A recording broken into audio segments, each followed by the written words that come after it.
Hey, welcome everybody to this week's Torah class. Lowell cannot make it with us this week, so we'll skip the introduction. Just buy lots of my books and support Lowell and the Root and Branch Association, and let's get right to work. This week's parsha is Kiseitse, and I want to share two primary thoughts and ideas from the parsha. The first one comes from the Medrash to Sifrei. It appears in three places. I'll tell you where they all are and encourage you to look them up, even though I know that you won't. First one is Parak Chaf Aleph, Pasuk Chaf Aleph, chapter 21, verse 21. The Medrash makes the same comment in all three places. So the first pasuk that we're going to read says as follows, talking about a ben sorer umora, a rebellious son, a particular type of rebellious son that is guilty of a capital crime. It's a very complicated case that we're not going to get into. We're just going to read the last pasuk in that section. Uragamuhu kol anshi iro vo'avanim v'meis, and all the men of the city shall stone him to death. And you shall drive out the evil from your midst. That's the key words that we're going to focus on. V'chol Yisrael yishmu v'ro, and all of Israel will hear and be afraid. This will be a deterrent to all of Israel to not emulate this bad behavior. It's a lesson. Before we see what the Medrash says over there, let's see example number 2. This is from Parak Chaf Beis, Pasuk Chaf Beis. This is chapter 22, verse 22. This is talking about a case of adultery. If will be found a man that is lying with a woman who is married to a different man as a husband, both of them shall be put to death. The man who is lying with the woman, and the woman, and you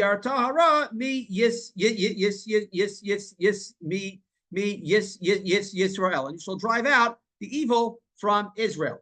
And the third example from this week's parsha is from Parak Chaf Daled, Pasuk Zion, chapter 24, verse 7. Ki motzei ish gonev nefesh me'echav mibnei Yisrael. If will be found a man that is kidnapping a soul from his brothers, from the sons of Israel, this amar bo umecharo, and he will either put him to work, in other words, slavery, or sell him. That's human trafficking. Very common today, unfortunately, especially with children. Umeis haganavahu, and this ganav, this thief, this kidnapper shall be put to death. This is a capital crime. Human trafficking is a capital crime. So pretty much all of the governments of the world and the elites are, guilty of capital crimes, numerous ones, but this is one of them to keep on the list. Uviartara mikir becha, and you shall drive out the evil from your midst. Same phrase, drive out the evil from your midst, or Israel. The Medrash makes the same comment in all three places about driving out the evil from your midst. 4 words. Ba'er osei haros mi Yisrael. Drive out those who do evil, the evildoers from Israel. And what is it adding to the pasuk? The pasuk says, drive out the evil from your midst, and the Medrash says, drive out the evildoers from your midst. Well, isn't that one and the same? The answer is, that's not to be taken for granted. Because nowadays, what is a common figure of speech? Not to blame the sinner, but the sin, right? Don't hate the sinner, hate the sin. The sin is some amorphous, nebulous thing floating around in the cosmos. That's okay to hate. Hate some amorphous thing. But don't hate a person. Hating a person is very bad. The Torah, the Medrash, is telling you very clearly, no, it's the evildoer. Now, granted, not everybody who does a sin should be hated. It's an unrepentant sinner, a willful, unrepentant sinner who is rebelling against Hashem. That's somebody who we can and should and must hate. There's a mitzvah to hate a person, but the Torah and the Medrash here is telling you very clearly, over and over again, that the sin is attached to the sinner. People are responsible for their behavior. They are identified with their behavior. If a person commits sins, certainly grave sins, he is a sinner. Okay, the sin is now attached to him, and the way of driving out the evil from your midst is by driving out evildoers. That is how you get rid of sins, is by getting rid of the people who commit the sins. The individual himself, the individual sinner, can get rid of his sins in 2 ways.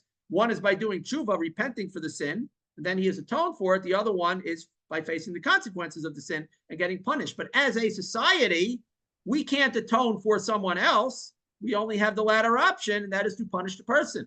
And that's what the Torah demands of us, and it exhorts us repeatedly, drive out the evil from your midst, meaning drive out the evildoer. So this concept of hating the sin and not the sinner is clearly not a Torah concept. Okay, that's a short lesson. Now we're going to get to a longer lesson, and this is from the Medrash, the Sifri. I'll tell you where it can be found. This is from Parachaf Daled, chapter 24, and Pasuk Aleph, verse 1. This Torah, we'll read the Pasuk. Ki kach ish isha uva Allah.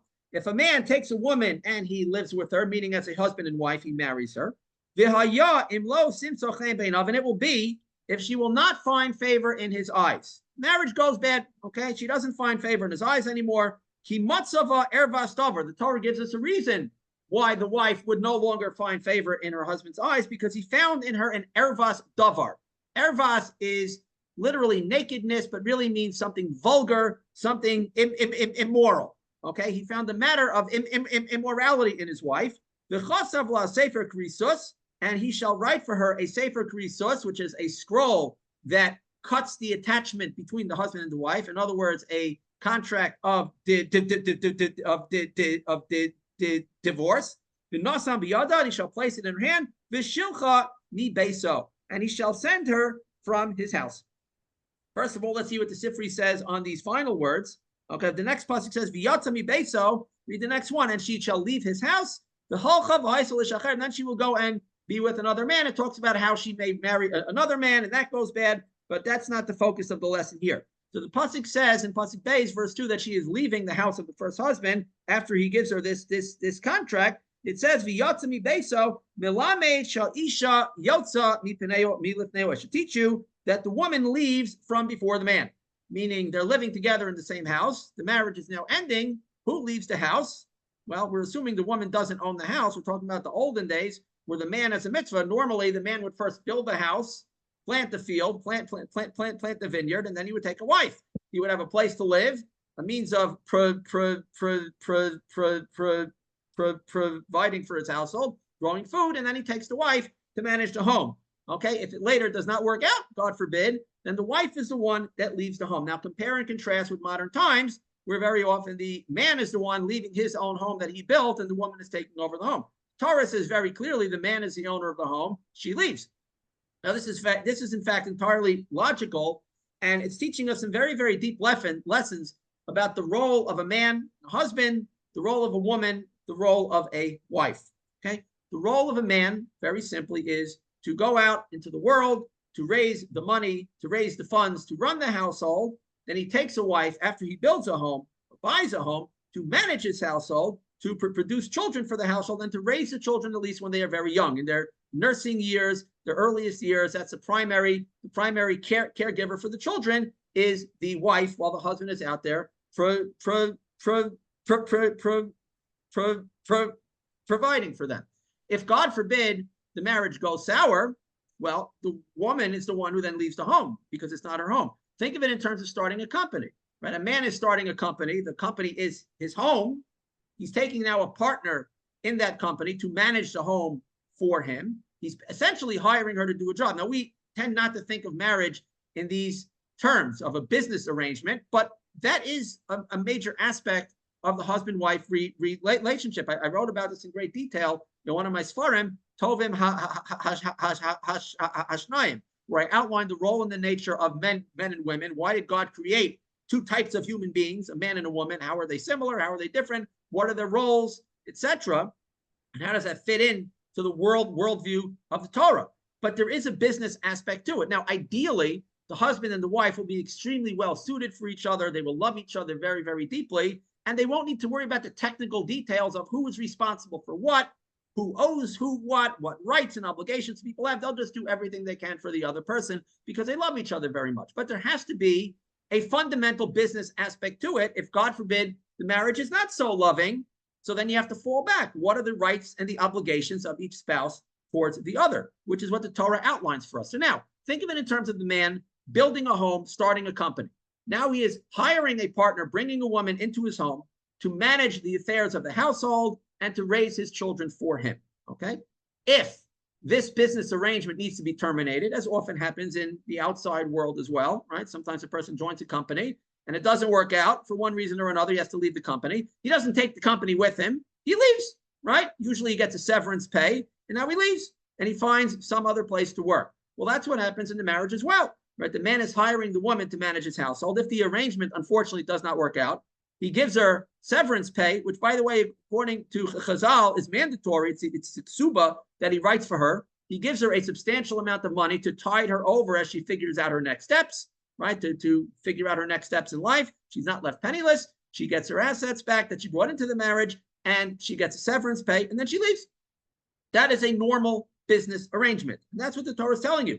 The Western world, which I guess everybody listening to this program has been infected with, unfortunately, we've been poisoned by the Amalek Western society, does everything contrary to the Torah. They have it backwards. They say if a man marries a woman, automatically she's an equal partner of the company to the extent that she gets to take away the home that the man built. Why should she take away the home that the man built? There's no Torah reason for it. There's no logical reason. That's not the way life works. It's all about women's rights and a man's obligations to the woman. A man does have substantial obligations to the woman, but she doesn't own the house. She doesn't get to take away his assets according to the Torah. And again, logically, there's no reason why she should. That's not the way it works. So this is something we learned just from a few words. And this medrash, of course, is codified in Jewish law in great detail, which we're not going to get into. Now, I want to share with you something that the Malbim wrote. He has a lengthy comment on this section about the woman no longer finding favor in the man's eyes. Okay, so what is this all about? Now, just to give some context, the Malbim lived in the 1800s. He died in 1879. His name is Meir Loeb ben Yechiel Michal, and he had a very interesting personal life. And I'm sharing this with you because we have to see this. It'll add great context to the comments that he's going to make on the section where he talks about dating, courtship, and marriage. He got married at first at the age of 14. It was apparently a very troubled marriage. They got divorced at the age of 18 and had 2 children together. Back then, it was normal for people to get married in their teenage years, and it's entirely in line with the Torah. Today, they would consider it some form of child abuse. Certainly, we shouldn't be forcing children to get married, but we need to rethink, again, the poison that the Western world has given us. The Western world wants children to be sexually active at a very, very early age, but God forbid children should get married to somebody in early. It's interesting how they encourage children and teens to be promiscuous, right? And that's healthy, and that's good, and that's encouraged, and they should explore and enjoy, etc. But the idea of making a serious commitment to one person and being with that person, suddenly that's horrible, right? That's how the Western world turns everything upside down. The Torah says, of course, you should never be promiscuous at any age. You should get married, certainly after the age of adulthood, which is 13 and 12 for men and women respectively. Men should be married by the age of 18 or 20. Women, ideally, a little bit younger, when they're able to have children. They are considered to be mature enough to be responsible for everything that they do. According to the Torah, a child who does a sin at the age of 13 for a boy or 12 for a girl could be put to death for a capital crime. They're held to be responsible. They are adults for all intents and purposes. Certainly, they're able to get married and have children. Now, today, there is an infantilization of children well into the ages of adulthood, not even the teenage years, but even 20s and early 30s in many cases, if not even later. People are still thinking and acting like children. So that's the poisoning of people's minds, that people are prevented from growing up. In the olden days, which wasn't that long ago, people had to grow up very, very quickly because there was no money. They had to work to help their families. They were going out in the fields, they were getting jobs, they were learning trades, they were learning skills, and they were getting married because they were mature. They were always mature for thousands of years until very, very recently, when suddenly people are infantilized in their college years. They're still stupid and acting like little children. They're not capable of getting married. The fact that people today are not capable of getting married in their teens or 20s or 30s or even ever is a fault of the society. It's not because they're biologically or mentally not capable of getting married. It's because they've been handicapped by the society in which they live. So anyway, the Malbim got married first at the age of 14. The marriage was unsuccessful. He got divorced 4 years later with 2 children. He later remarried. He apparently lost many children in childhood. He lived a life of tragedy, unfortunately. And even the children that he had seemed to have had many problems. His second wife seemed to have issues as well. He had a very troubled family life. Doesn't seem to be of any fault of his own. It's just tragedies happen. So now keep that in mind as we learn about a wife not finding favor with her husband. Okay. Now he writes a lengthy comment. We'll start from near the beginning. Okay. He says over here, just a second. Okay. Ki matzava ervas davar. The Torah says that the husband will find an ervas davar, an immoral thing in his wife, translated literally. So he says as follows. Therefore, we should understand. After this man has already taken this woman as a wife and lived with her, there is no doubt that he saw her previously before he married her and lived with her. And she did find favor in his eyes. That's why he took her as a wife. Meaning he met her as a bachelor. He liked her. She found favor in his eyes. And that's why he married her. But something went wrong afterwards. If the pasuk is intending to tell us that she simply lost her favor, that whatever charm or favor he found in her has now vanished, the Torah should have stated it in those terms, right? That she's no longer finding favor in his eyes, and period. What's this matzah erbas davar? That he found something deeply wrong with her. It should have simply said he married her because she found favor in his eyes. They had a romance, he loved her, and then the romance ended. What is this erbas davar business? Lachein mikan tshuva. From here we have a response. La mislotzim me avosenu, that make fun of our forefathers. Shahaya darkam bekachtam nashim livneim, that their way was when they would take wives for their children, meaning the parents played a key role in finding a wife for their children. Chakru rak al hamishpacha, they investigated only the family of the potential wife. The al hanhagas avia v'ima, and on the conduct of her father and mother. Vel midos hanara, and on the attributes, the character traits of the young woman. That's what they investigated. They checked out the family to see that it was a good, stable, proper, kosher family. Are the parents good, decent people? Is the girl a good, decent person? Does she have good conduct? The rak kodem hanisuin, and it was only before the marriage, meaning that the parents of the son and the daughter arranged everything, not the actual marriage, but they did all the dirty work in terms of checking it out to make sure that it was a suitable match. And it was only before they were going to get married, meaning it's pretty much a done deal. Only then, right before you're making it official, then the chasan, the bachelor who's about to get married, the groom would then see the face of his future wife. So people make fun of that. But let's look at the rock from which we were hewn. Avram Avinu, alav shalom, Avram, our forefather of blessed memory, kisharatza lakachas isha livno yechida, when he wanted to take a wife for his special son Yitzchak, asher avo, who he loved so much, ha'ikr ha'etza rak mishpachas and arverza. The main thing by him was only the family of the girl. Okay, that's what he cared about the most. And he wanted very much that the wife of his son would come from the family, from his own family, from his father's household, meaning it would be from his own family, that he would know that she's a modest person. He lived in a time of great idolatry and promiscuity, and he wanted to make sure that his son was marrying a good, modest woman. So he looked into his own family because he knew that his own family would be more likely to have somebody like that. The Yoser Mizeh, Shesamach Bazel Avdos Ikan Beso, and even more so, he relied on this to make sure that his son would marry a proper wife. He relied on the elder servant of his household, Eliezer.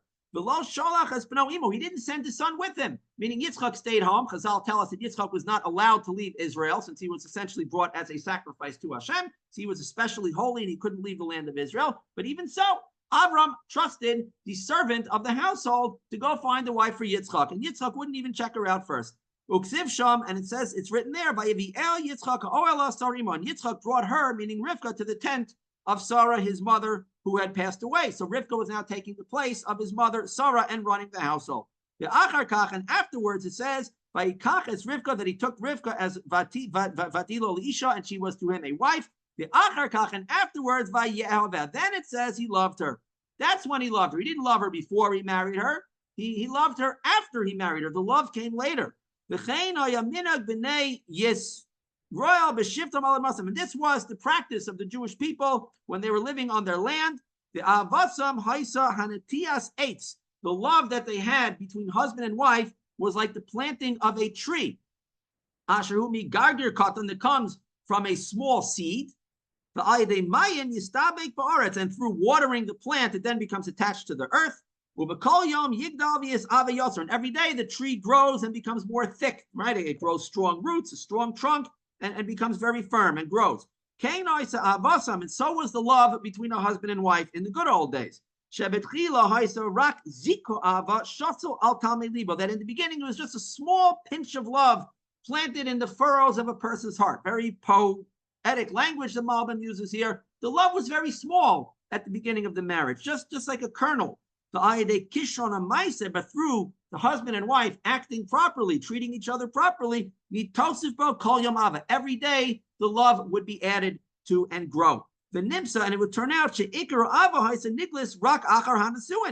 the main love would be revealed only after the marriage. When they first met, obviously there would be some charm. They would find favor in each other's wives, and therefore they would agree to go forward with the marriage. But they didn't really know each other very well. So how could they love each other? You can't love a total stranger. The Torah doesn't have a concept of instantly falling in love with somebody like the Western Amalek world poisons our minds. There was no such thing. You would like the person. You would see that they have good midos. They come from a good family, right? You would like certain things about their character, but you don't know them. You certainly can't love them. You haven't shared anything with them. You haven't shared life with each other. But after you get married, day by day, you're watering that plant of love. The love would then grow.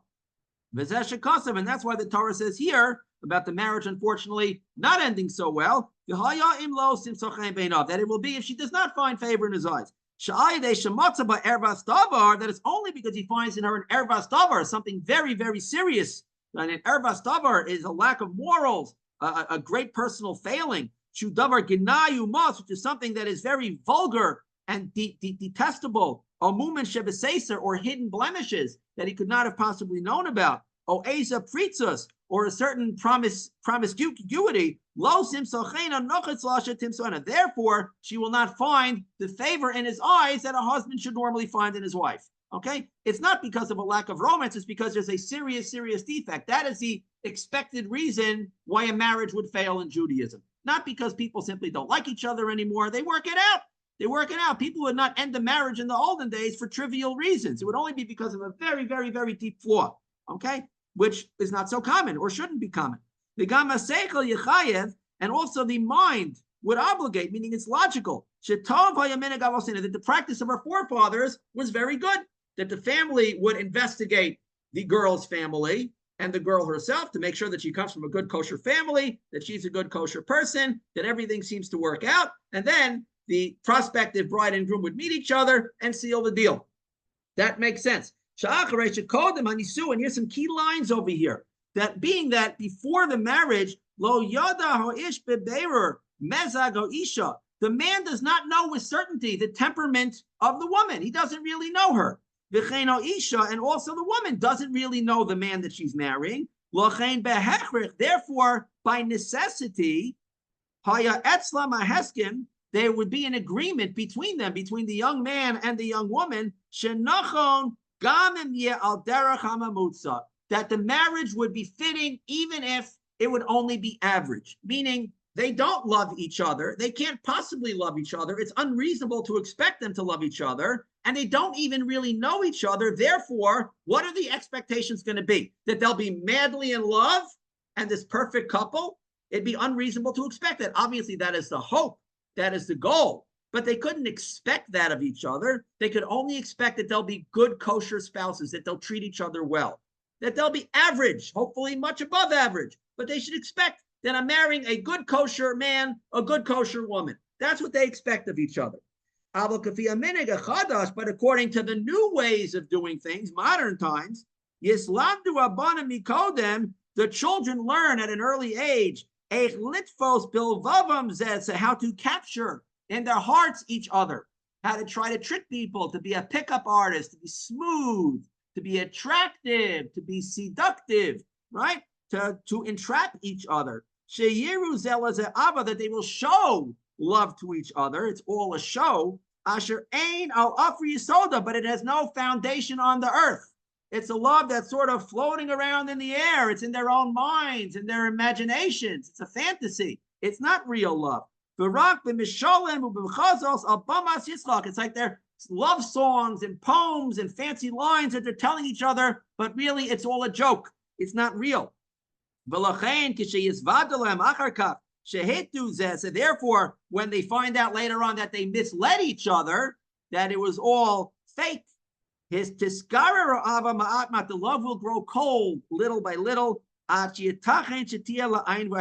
potentially it can become nothing. It can become empty and wiped out. Because when the expectations are, when people meet and they trick each other into loving each other, it's all based on fantasy and people playing a certain part, but they're expecting this love, this Hollywood romance. I mean, I dated women who said they'll know when they meet the one. They'll just know. You read stories sometimes, even in the From media, which has been taken over by Erev Rav. I just knew the first time I met, I knew this was the one. I had lightning, right? No, you didn't. No, you didn't. I once dated a girl who told me after 3 dates, nothing wrong. Everything was going well. She just wasn't feeling in her gut, her exact words. And she's also said that she wasn't feeling sparks. I said, maybe you should check your spark plugs. I mean, have you ever felt sparks? I asked her. She told me no. She was in her 30s. She never felt sparks in her life. So how would you even know what sparks is supposed to feel like? I don't think it's reasonable to meet somebody 3 times and suddenly you're feeling lightning striking you. And if you don't feel the lightning bolt, then you can't marry the person. She had a friend who claimed that she knew it was the one. So therefore, every woman expects to somehow know that it's the one. A lot of these people think they're marrying the one. It turns out later on, it's very, very different than the one they thought they were marrying. But that's what people are poisoned to think. You're supposed to feel this love. You're supposed to talk yourself into it, that this person really loves you. This is really the one. It's the greatest romance in history. And therefore, that becomes the expectation for the marriage. That becomes the bar that is being set. And therefore, slowly but surely, as real life sets in, you're now living with a real person, and life, treats you certain ways that, you have troubles in life. You need a good partner to work it out. But the expectation is you're always going to be madly in love. It's all downhill from there until you're left with nothing. Whereas a Torah way is, the expectation is I'm marrying a good kosher person. Of course, the goal is that you're going to keep watering that plant and giving love to each other, and the love will grow day by day. But at very least, if you're living with a person who treats you well, like each other, work well together, you run the home well together, not necessarily romance and lightning bolts all the time, but good kosher person, then you appreciate each other. That is the basis of a solid marriage that really has a chance. That's not going to go to nothing because the expectations were never that we're going to be madly in love. That's the hope and that's the goal, but it's not the expectation. You're not entering the marriage already thinking that you're madly in love, and therefore it's all downhill from there. This is, in fact, the Torah way. The Malbim goes on with a lengthy comment. We'll skip to something he says later on in the same section. Let me just find it here. Here. 9 lines from the top of the page. He says as follows. Here. Okay, so now he mentions a 3-way argument between Beis Shammai, Beis Hillel, and Rabbi Akiva as a Torah basis for ending a marriage, okay, from the man's standpoint. So Beis Shammai is very strict. He takes the pasuk literally and says, only if you find an ervas davar, meaning you find a great defect in the person. She's not moral, she's not modest, something really vulgar about her. Anything less than that, you can't divorce her according to the Torah. Beis Hillel says, even if she burns his food, right? One of the primary responsibilities of a woman is to take care of the food. She cooks it, she burns his food. Husband says she's careless, right? She's sloppy at her job. She's not taking me seriously. That's enough of a reason to divorce her. That's already an ervas davar. Rabbi Akiva says, even if you find somebody that's better than her, somebody more beautiful, somebody nicer, that's enough. Now, what good kosher man would throw away a perfectly good kosher wife who treats him well and appreciates him because he found somebody better than her? That's something very vulgar, right? So what does the Malbim say about this? He's explaining this. He says, Upirish, Shachain, Shahaya Lamikodem, Lo Hispik Atam, Shira Acheres Naimen. According to Rabbi Akiva, he says the chain, the favor, is that he had earlier, that he found in the woman earlier, is not enough now. Why? Because he found somebody better than her. That's what the Torah says. She didn't find favor in his eyes because it's subjective. Pirish, meaning he found a woman who's better than her in his own eyes. And therefore, when the Torah says he found in her an ervas davar, which seems to imply something far more serious, meaning or he found in her a davar erva, o davar, meaning either he found in her something very, very seriously wrong in erva, or davar, or just anything. That's what seems to me. Ulahaspir davar, to explain the matter, because at first glance it doesn't seem to make sense. Now, can it be that the daughters of Israel should be of such low value? That if a man sees a woman who's more pretty than her, or according to Beis Hillel, she burns his food. Can it be that the Torah would then allow him to divorce her over something so trivial or narcissistic? How could that be? But the laws of Hashem are true. Came nearly. The Ratz Hashem Yisbarach. So why did Hashem allow this? Hashem wanted Shebnei Yisrael yichyu yachad in the Shoseim Chaya Ratzon v'lo Chaya Hechrech. Hashem wanted that the children of Israel should live together with their wives by choice, pleasingly, willingly, and not out of force. He didn't want to force them to stay with their wives. So you're only allowed to divorce your wife if she's flirting with other men. But anything less than that, you're stuck with her forever. But then what would a person think? I'm stuck. I don't really like my wife so much. Granted, she didn't do a serious crime. She didn't do a capital crime, but I'm suffering. I'm living a really bad marriage. Why am I stuck with her, right? If the man had no ability to divorce his wife, everybody would be mourning and complaining about his life. That he's forced to live with a woman that doesn't find favor in his eyes. Okay, granted, she didn't do anything terribly wrong, but why should anybody be forced? Why should anybody be locked into a marriage, a man or a woman, right? By force. But when he has the option of divorcing her, the Torah is certainly not encouraging a man to divorce his wife for a trivial reason. Chazal speak very, very harshly about this. Very harshly about this. It's certainly not encouraged. It's discouraged in every way. But he does have the right. He could choose to exercise the right. We discourage him from doing so. However, as long as a woman doesn't forfeit all of her favor, all of her charm, that she had, that should be enough to prevent the man from divorcing her. He'll remember the good times. He'll remember all that he did for her and all of his home and his children, how much she loved him, how devoted she was. Granted, she lost a little bit of charm. She might not be as physically attractive as she was 30 years ago. Maybe there are some rough spots in the marriage, but he'll remember the good times, and she still does have some charm. That will be enough to hold the marriage together. Even though he has the option of ending it, he won't exercise it. When he considers that if he marries a different woman, he tries to trade her in for somebody that he thinks is better, she will also in the end not be better than her. Is he really going to do better if he marries another woman? Probably not. As long as he doesn't divorce his wife, he'll be living a life that's pretty good. It might not be everything he ever hoped it would be. Maybe it fell short of this perfect romance, but it's still pretty darn good. It's not worth throwing it away. The Nasbir Davar Mashal Katan. We can explain this with a simple parable, and with this we will conclude because we're running out of time. Im Yachritzula Ish Sheyeshev the bias Yom Echad Laonesh Yichashiv. If we force a man to live in his home for one day, for 24 hours, he will consider that a punishment. House arrest. I place you under house arrest for 24 hours. You will consider that a punishment. A lockdown, 24-hour lockdown. Now it's your home. You're comfortable in your home. 24 hours is not a long time, but if you're not allowed to leave, that's a punishment. You want the option of leaving your home. By his own free will, he may stay locked up in his home, kama yomim, many days. And he will consider that to be pleasure and perfectly fine. Person who wants to have a little privacy, a little peace and quiet, right? He'll go to his little log cabin in the woods, and by his own free choice, he's able to leave, but he may choose not to for several days at a time. He's relaxing. He has a beautiful, spacious home. He's comfortable. He has all his needs taken care of. He will enjoy himself. As long as he has the option of leaving, he will not want to exercise the option. But the minute you tell him you can't leave your home for 24 hours, he starts to suffocate. I can't handle it. I want to get some fresh air. Person feels imprisoned when he doesn't have the choice. Just like the Jews in Gullus. I've given this mashal many times. As long as they have the option of making aliyah, they want to stay in Gullus forever. The minute you tell them the borders are closing, suddenly they all want to get their passports updated. They want to file for aliyah, right? The minute you say the doors are closing, suddenly they panic. That's the way the human mind works. The same thing with a marriage. If you tell a man, you have every right, according to the Torah, to divorce her for even a trivial reason, he'll be satisfied to stay in the marriage. The minute you say you can't divorce her unless she commits a very serious crime, people are going to feel stuck in the marriage. Hashem knows how our minds work. It's brilliant with the Torah, the system that the Torah outlines for us is brilliant. It's best for the man, it's best for the woman, it's best for the children. Again, think of the mashal of hiring somebody to manage your home, to join the company. If the marriage doesn't work out, so the man keeps his company, the woman gets a substantial severance pay, even if it's her fault.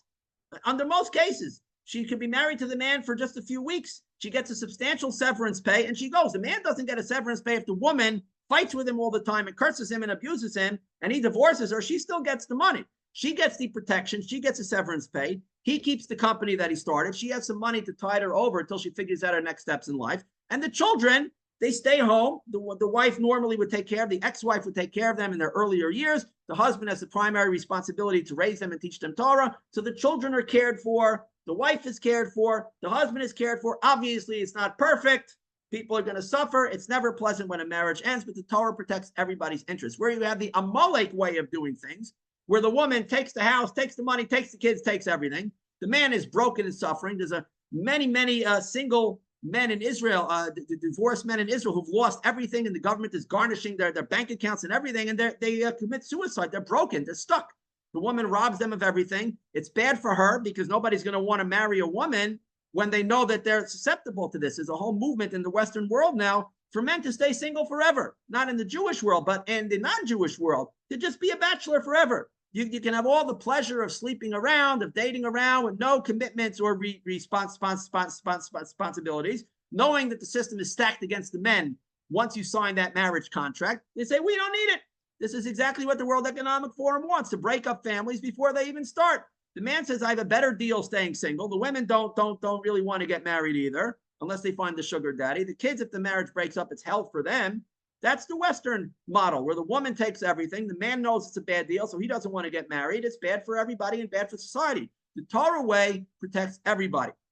Again, married people can still abuse the system. It's still possible for people to hurt each other. In those cases, we have an honest face hopefully to deal with it. And if push comes to shove, Hashem will deal with it. There's always justice in the end. But Hashem created a system that looks out for the interests of the man, the woman, the children, the family, society. It's the best possible way. It's the best possible way. So we need to clear our mind of the poison of the Western world and look to the Torah for truth.